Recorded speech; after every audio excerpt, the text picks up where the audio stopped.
C'était une belle affaire, réalisée au temps des glorieuses années de notre économie florissante.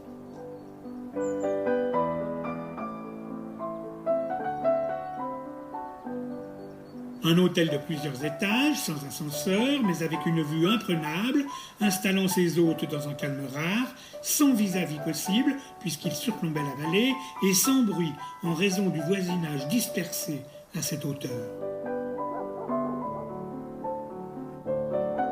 L'hôtel Eden était inhabité depuis plusieurs années au moment de sa vente.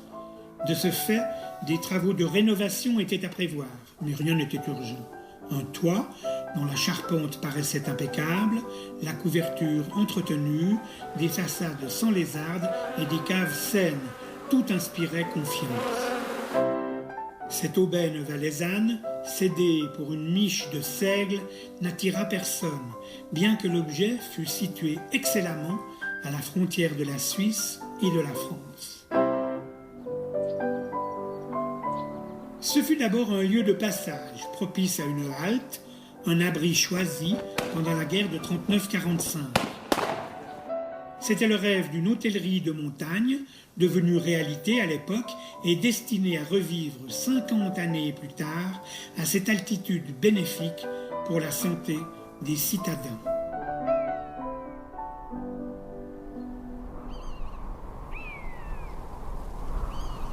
Héros comme vous et moi.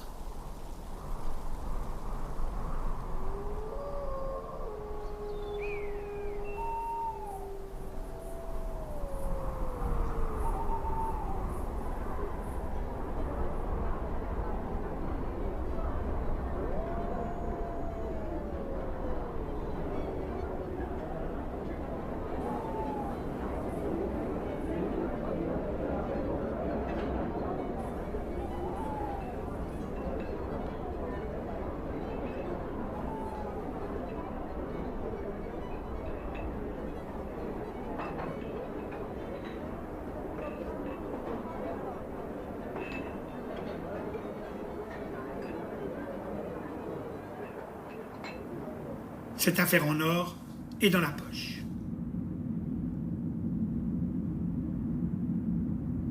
Je le dis très franchement en ce qui me concerne, car ce fut sans peine que je trouvai les espèces correspondant à une offre de ma part bien inférieure au prix annoncé au début de la négociation. J'ai gagné sans combat et je me suis réjoui sans démonstration. Pourquoi vous dessaisissez-vous de cet hôtel qui conserve le charme des mémorables constructions à l'ancienne? Ce sont des questions d'ouarie, d'entretien de l'immeuble à assumer par le seul membre fortuné de la famille. Le fondateur de l'établissement était un parent éloigné, ce qui atténue l'attachement que nous éprouvons tous pour la parcelle, le bâtiment et ses dépendances. Pour quel usage voulez-vous posséder une propriété peu utilisable en l'état, quoique demeurant vaillamment debout en raison du savoir-faire inestimable des ouvriers maçons du temps jadis? C'est un placement hasardeux si l'on envisage tous les coups du jour pour remettre l'hôtel à neuf avec les critères du confort actuel. Sait-on jamais l'emploi que l'on fera de ce qui vous attire par des beautés infusées et non imposées? Voilà comment se définit en vérité mon coup de cœur, comparable à l'attrait que m'inspire un visage.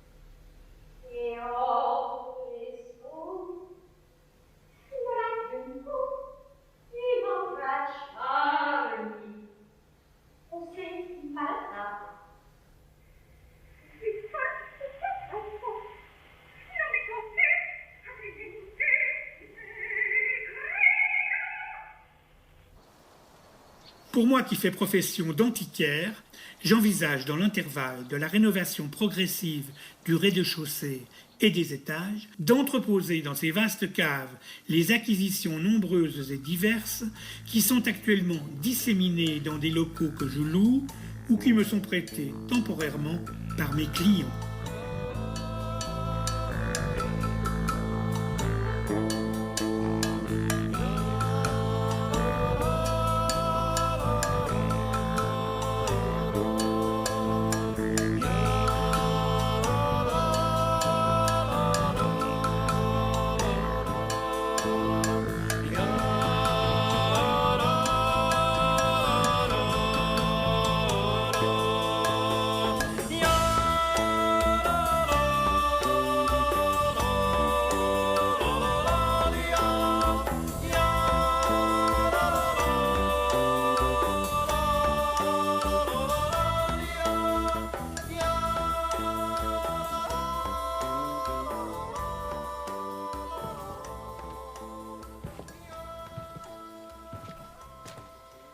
Après avoir étudié l'histoire à la faculté des lettres, il fallait à mon caractère une mise en pratique des connaissances qui ne fût pas leur simple transmission et une analyse laborieuse, approfondie dans le cadre de l'enseignement.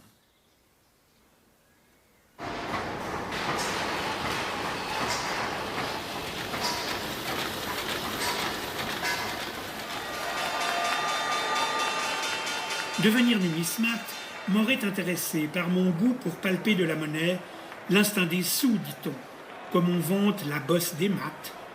Mais le don pour les langues mortes me manquait, et je décidai de me lancer pragmatiquement dans le métier prosaïque de l'achat et de la vente de l'ancien en tout genre.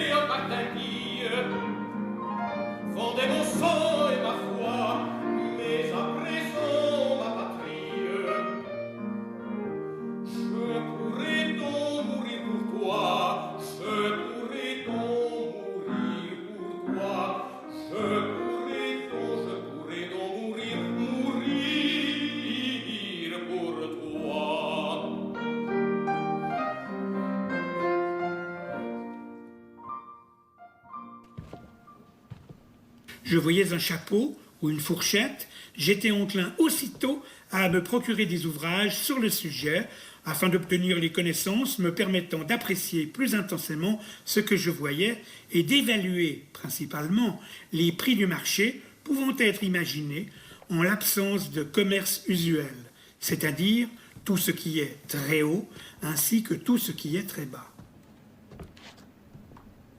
J'appelais ce va-et-vient dialectique de la théorie à la pratique ma plateforme culturelle, une circulation de la pensée qui fouille.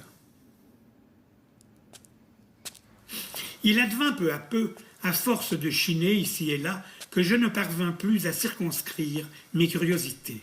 Ces intérêts multiples me firent comprendre le sens et l'expérience de l'autodidacte en matière économique. J'étais celui qui, apprenant seul, s'étonne de gagner ou de perdre sans formation et sans préparation par l'expérience.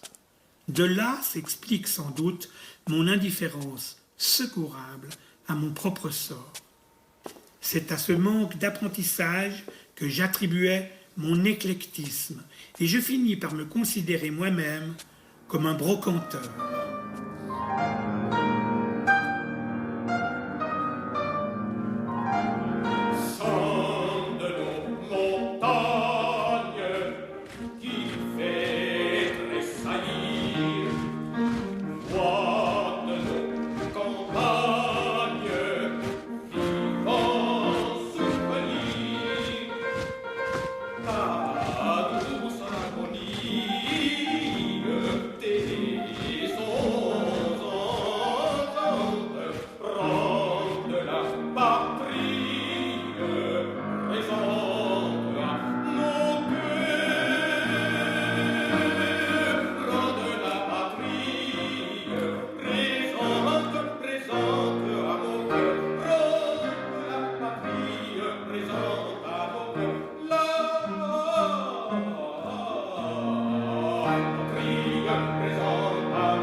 J'embrassais en effet cette profession voisine et déclassée, comme j'aurais pu devenir un usurier par occasion. Tout venant à moi est le bienvenu. Tout venant à soi est un moyen pour s'enrichir ou multiplier ses rapports à la potentialité, expression qui a ma prédilection dès lors qu'elle écarte la notion de perte au profit d'une idée d'attente de la valeur, une patience de la marchandise qui serait une forme de malice.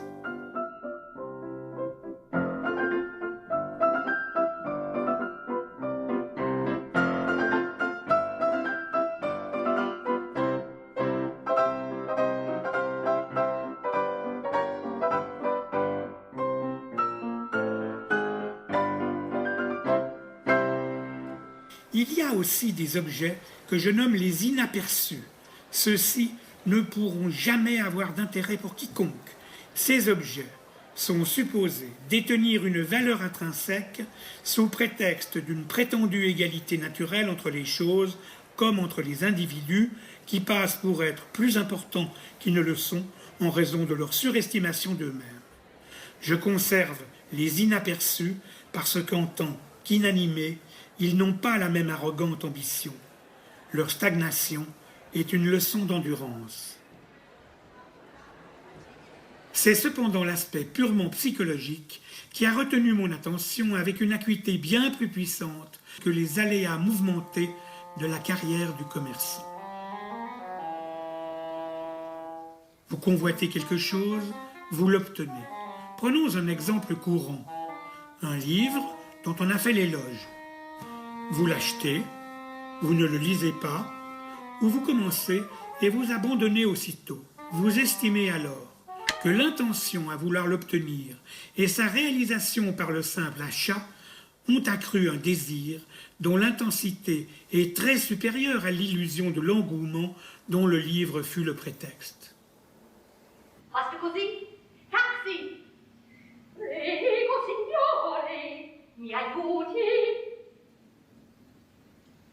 Si è sbagliato, cerchi un'altra persona.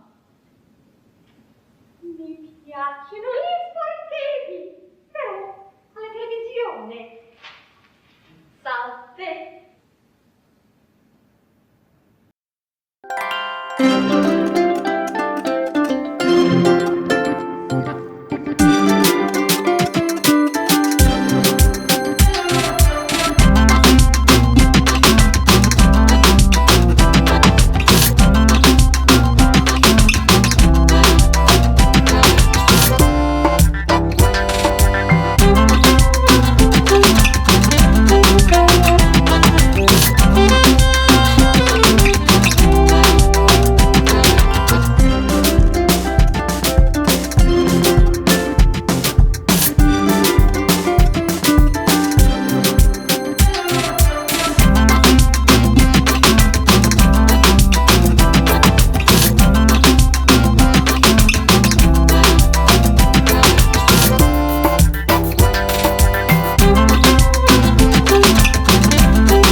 Tirés de la pratique sociale que les métiers nous apportent. Si je vendais bien, la preuve était là, empochée. Si je vendais mal, la preuve était là, dans la possession d'un trésor à domicile. Une montagne de choses exposées à mon seul regard par leur unique repère qui m'est familier, comme l'est toute la connaissance intime dans le domaine du savoir. Je me suis enrichi grâce à une impression de sérieux associée à tout ce qui est vieux d'une part, et d'autre part, en raison d'une dépréciation qualitative de la fabrication en série du neuf. Je mettais dans le mille presque à chaque coup et sans l'avoir cherché dans mon présent. En un mot, je visais juste. Tel était mon travail, s'appuyant intuitivement sur la nostalgie du passé et sur les rêveries du futur. J'avais ceci et cela, mon entourage proche et moins proche le savait. On trouvait tout, ou presque tout, chez moi. Tout pour réparer, tout pour faire revivre l'objet qu'on avait utilisé, qu'on a fini par chérir, exclusivement, tel que le vit un bambin, inséparable de sa peluche, ou le vieillard, attaché à sa terre.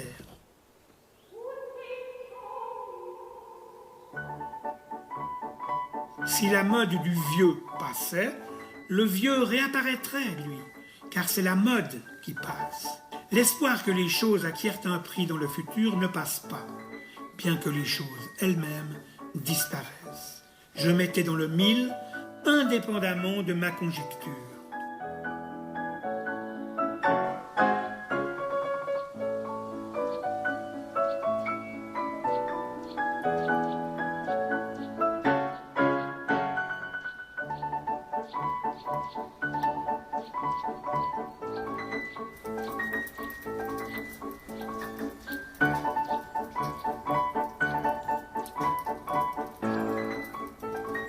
Dès lors, de brocanteur, je suis devenu récupérateur. Mon travail consistait à fouiller continuellement les greniers et les sous-sols, les rues, lorsque sont déposées les vieilleries destinées à la voirie. Il suffisait d'arriver de bonne heure, avant les autres, et contrairement à mes habitudes, de devoir trier, ce qui n'est pas toujours facile, pas du tout naturel, selon moi. J'ai amassé quantité de choses, certaines d'un poids impressionnant. Assez tôt dans ma vie, ce ne fut plus la valeur ou l'insignifiance du prix qui m'importait. Je n'ai jamais supposé pouvoir devenir conservateur de musée, fonction éminente de celui qui discerne. Celui qui s'oblige à tenir des magasins immenses appelés les réserves, aux fins d'une mise en dépôt de pièces attendant leur exhumation, ce savant est un sosie officiel de mon destin obscur.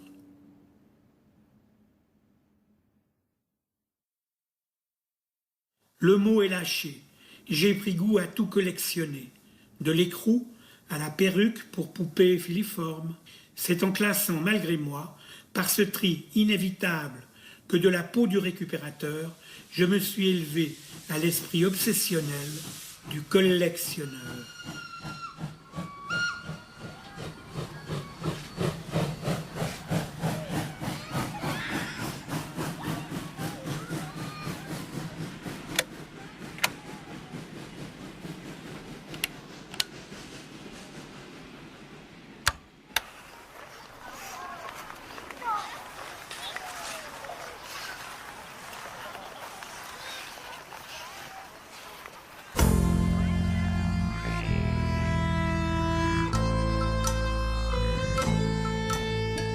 Le plus marquant dans cette ascèse ordinaire fut d'observer une transformation dans mon comportement alimentaire. Au début, je mangeais en cachette, comme si j'avais manqué de nourriture dans une autre vie, où tout bonnement j'avais été privé de lait maternel.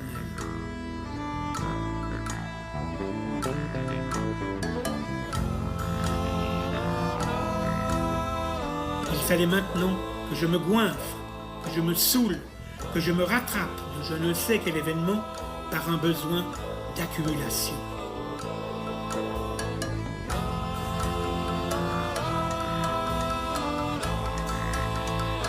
Ces aveux ravissent les spécialistes de l'interprétation des mots qui les déchiffrent avec le sourire.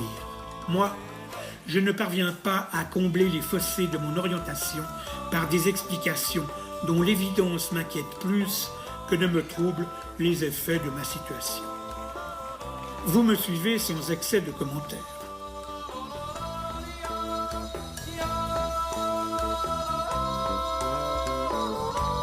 Je poursuis donc sans honte. L'amplification devait être constante, à la frontière du possible, comme les mini-casques conduisent à la frontière de l'audible. Je voyais des signes de modération qui encourageaient les gens à se dépenser diversement, à tendre vers un prétendu confort de l'équilibre, l'horreur prêchée à bon compte, selon moi. Ma dépense était d'un ordre plus subtil, plus sensuel, plus généreux, du moins tant que je faisais de moi-même le cliché panoramique de ce que j'envisageais comme mon univers d'exception. Héros, comme vous et moi.